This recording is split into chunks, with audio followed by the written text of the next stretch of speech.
Hey guys, Charles here with Liquid Blue Cabarete in Cabarete, Dominican Republic. We're on part 2 where we're going to be talking about the going into the water with wing foiling. So as you can see, I'm not really, I could go wing foiling right now, but I'm not really ready. So I got to take off my hat, doesn't float, got to take off my glasses, and I'm going to have to put on some of this protective equipment. So one thing is, with a lot of these sports, is that people think it's cool to do it with nothing because they want to be free and whatever. But what's cool is being alive. So, as I mentioned, we're gonna get our impact vest. So far, there's no real dedicated wing foiling impact vest. So we're using kite impact vests, but you could use a wakeboarding one or anything that is your size and comfortable. This one doesn't have a zipper. It's a little bit tight. It's new. There we go. So, I got my impact vest. I got some little drawstrings here.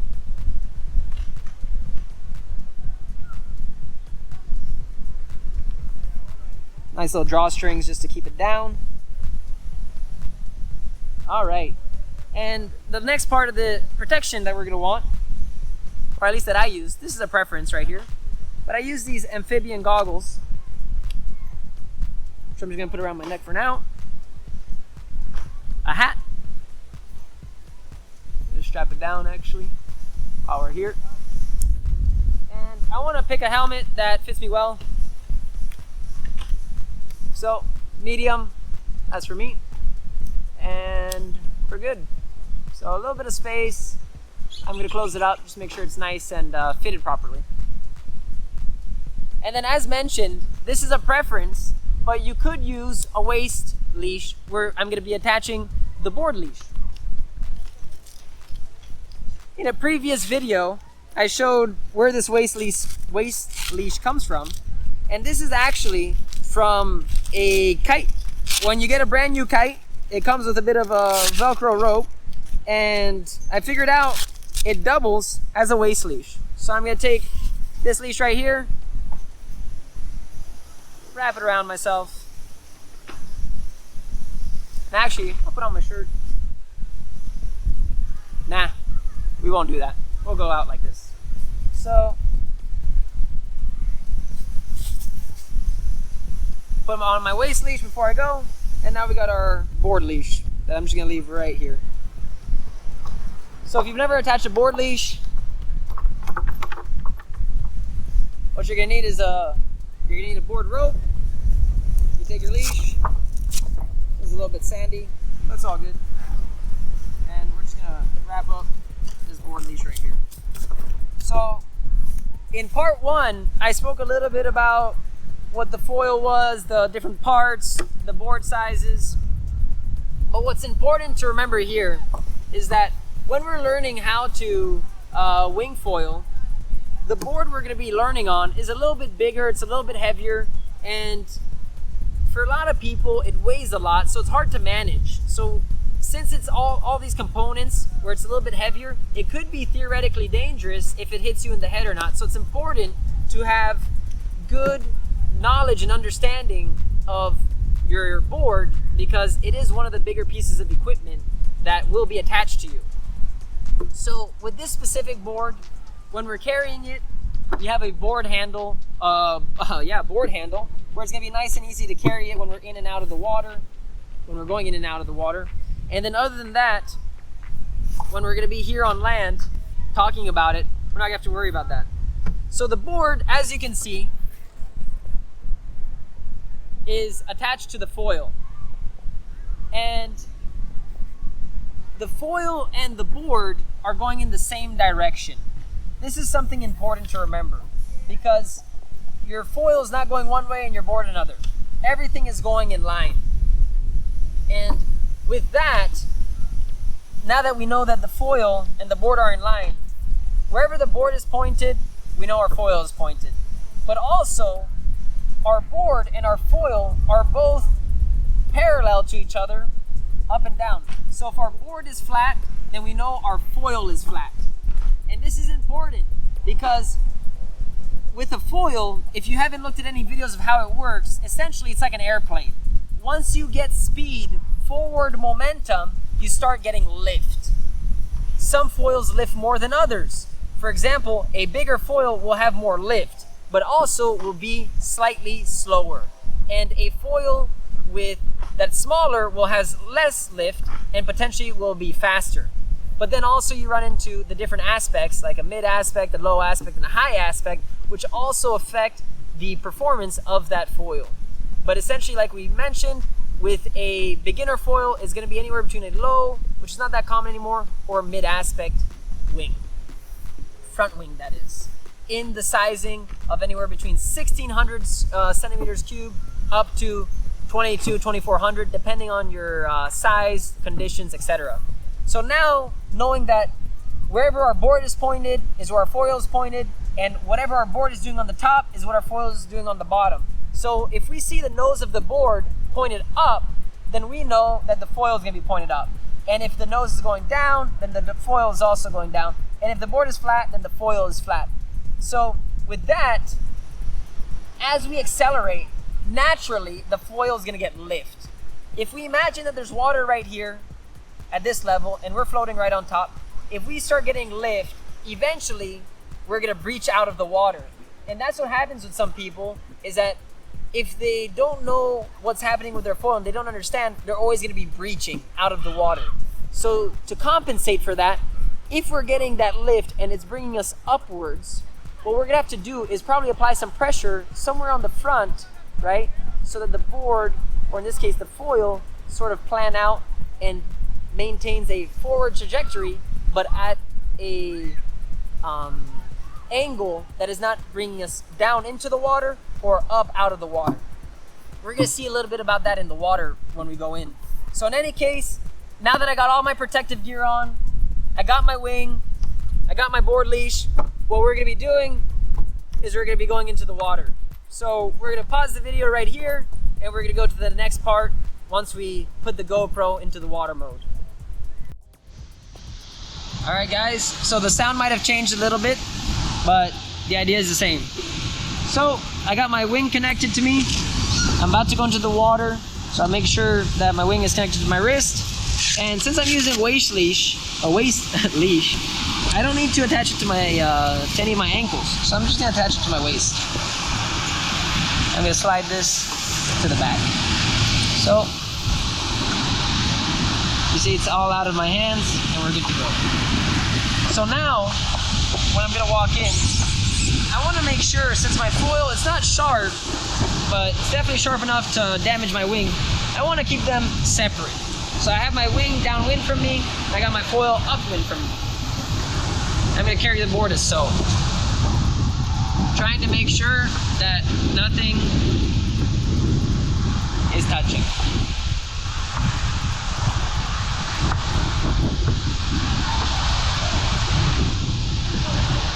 I do realize that I have my goggles around my neck, but I think it's important that you can see where my eyes might be looking when I'm doing certain actions, so you have a better understanding of what's going on. Depending on where you live, here, luckily, if we look out at the ocean, we don't have that big of a shore break.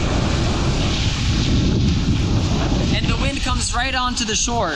So we're pretty lucky right now in those regards. So what I'm gonna do is I'm gonna walk out, keeping my wing above, out of the water. And I'm still ankle deep, so I can't leave my foil to fall. I'm getting out a little bit further. I'm gonna flip the board over here.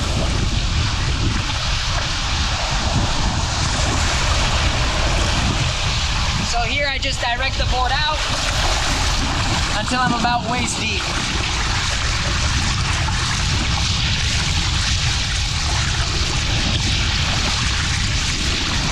So if we remember some of the exercises that we had,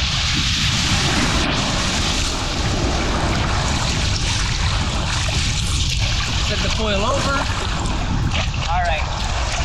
So if we come over here, a little bit in front, come on under.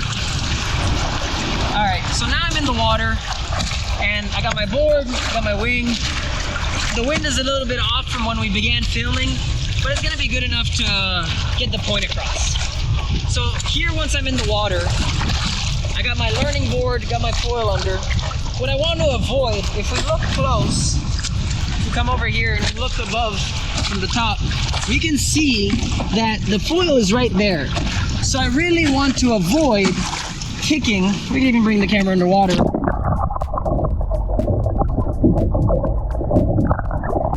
So I really want to avoid kicking a lot my feet because I might kick the foil and I'm going to hurt myself. I'm not going to cut it most likely, but I'm definitely going to bruise it and it's not going to be fun. So now I'm getting out into the water. Let me just dip myself. Get one with the ocean. And from here, what I got to do is get onto the board. If I let go of the wing, there's a high chance that it's going to flip around and it's going to do something. But in any case, the first step is getting onto the board and being comfortable finding my center of balance.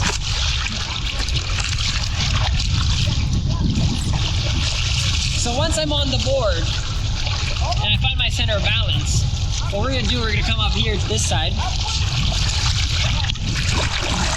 As you can see, my wing is downwind from me. I'm on my board.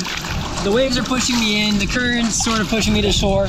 But I'm just here chilling, trying to find out my space. From this point on, I'm gonna get onto my knees. Now, I could have done two options. I could have either brought my wing to me or I could get up onto my knees first.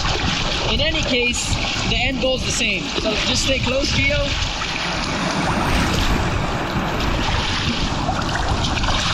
So now that I have the wing in my hand and I'm on my board, like that exercise that we practiced, I'm gonna be on my knees. From here, what I'm gonna do is the exercise of bringing the wing above my head and then letting it pull me out. As it's pulling me out, I'm gonna wanna make sure I keep a bit of weight on the opposite side so I don't get pulled over. And that's gonna depend. So I bring the wing over me and I'm gonna pull out. All right? I try to keep the wing up out of the water and go.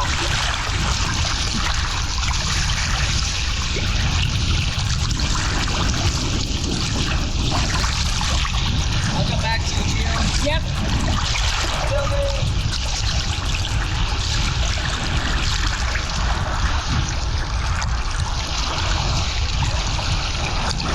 So here, I'm just messing around, taxiing myself back and forth.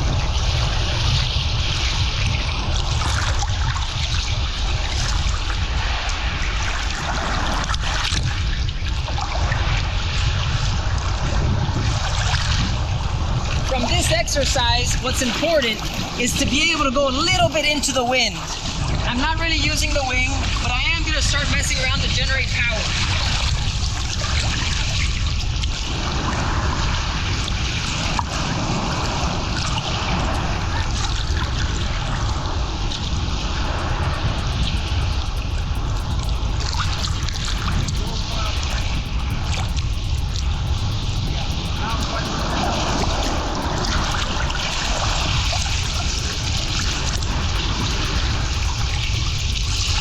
Here, I'm just trying to get a little bit of power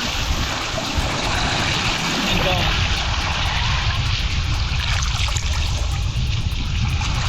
So the next stage, once I'm comfortable on my knees, is going to be standing. So here I'm going to try to generate a bit of power, bring my front foot, and stand.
once you want to get out of the water,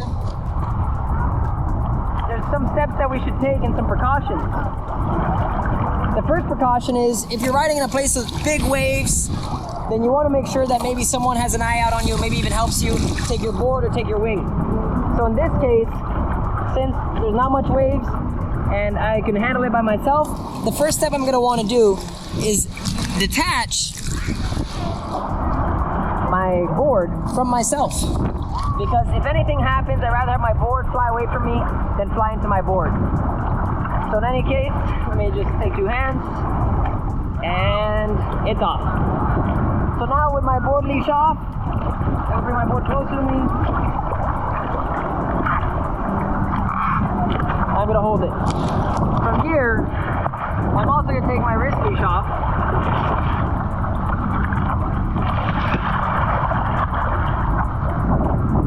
So it's not in the way. Alright, so now I got my wrist leash off, I got my boards off. I'm gonna flip my board over. I can slowly walk my way out. Keeping my wing in the air and my foil away from me up into the wind.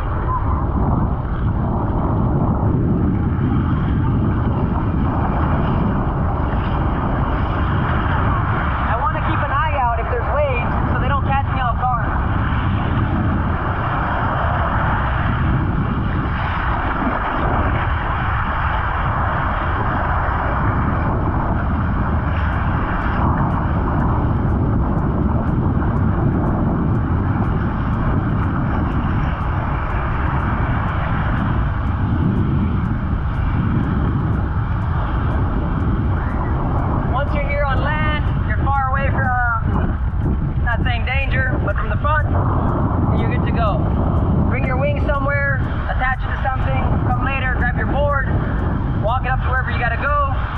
Swim, enjoy, and remember, it's all about having fun. So that being said, it's a wrap. If you have any questions, if you have any thoughts, this will probably be on the internet, so leave your comments below. If you want to reach out to us, Liquid Blue Cabarete, and we always check our emails and we always try to answer questions and help people out. And if you want to come down to Dominican Republic, learn how to kite, learn how to wing, have some fun, explore, adventure, travel, eat, sleep, repeat, do all the, just enjoy life, then see you here. And until then, see you next time.